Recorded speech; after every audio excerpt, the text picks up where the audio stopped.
I didn't like him. Let's call him Jake. He was actually a nice person, which almost made it worse. His voice was high and loud and sharp, and every time he talked, it went straight through me. I'd cringe when he spoke. I hated standing near him. I hated hearing him laugh, explain things, joke around. It wasn't one of those things you can ignore. It followed me all shift. I tried telling myself I was overreacting, but I wasn't. I couldn't stand him anymore. And then he started talking about trying to get promoted to manager. He told me like it was casual, like I was supposed to be happy for him. That was exactly what I wanted for myself. That's when I decided I was going to get rid of him. Not complain, not argue, not go to HR. I was just done listening to him, done watching him move up, done pretending I didn't care. I didn't feel bad about it either. It felt obvious, like a problem that finally had a solution. I started small. Little things, nothing obvious. Tasks went wrong on his shift. Equipment failed when he used it.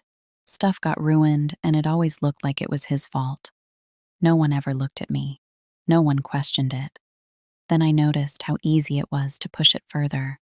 I'd move something slightly out of place so he had to scramble to get it done. I'd tell him about a customer request or task the wrong way, just enough that it caused minor problems. Nothing serious, just little frustrations stacking up. People started noticing. He looked flustered more often, stressed, always apologizing. I liked watching that. Sometimes I'd add just enough chaos to make him panic a little. A cart would wobble, a small mess would appear, a shift would run behind. He never knew why things kept going wrong. Everyone assumed it was him.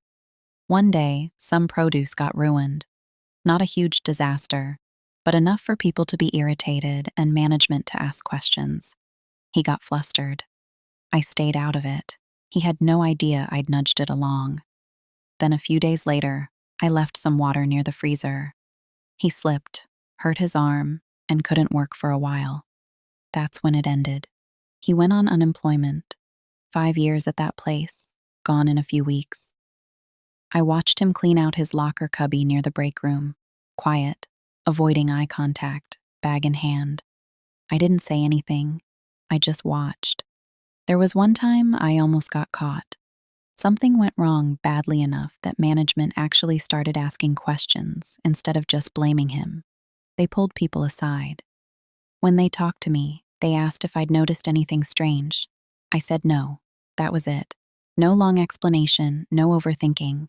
I acted annoyed they even asked. They dropped it. Later I heard management had thought about digging deeper but decided it wasn't worth the trouble.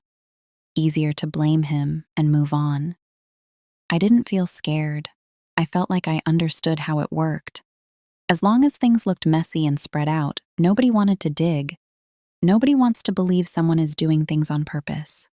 They want a clean answer and someone to take the fall. I didn't feel bad about any of it. I felt calmer once he was gone. My shifts were quieter. I could breathe again without that voice drilling into me all day. And I knew I'd do it again if I had to.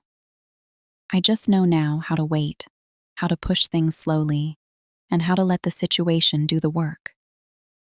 I've been doing this since I was a kid.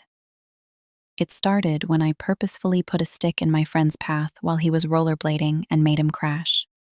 He scraped himself up and ran home crying, and I remember feeling bad for a second, but mostly I remember how good it felt knowing I caused it. That feeling of control, even when people close to me got hurt, never really went away.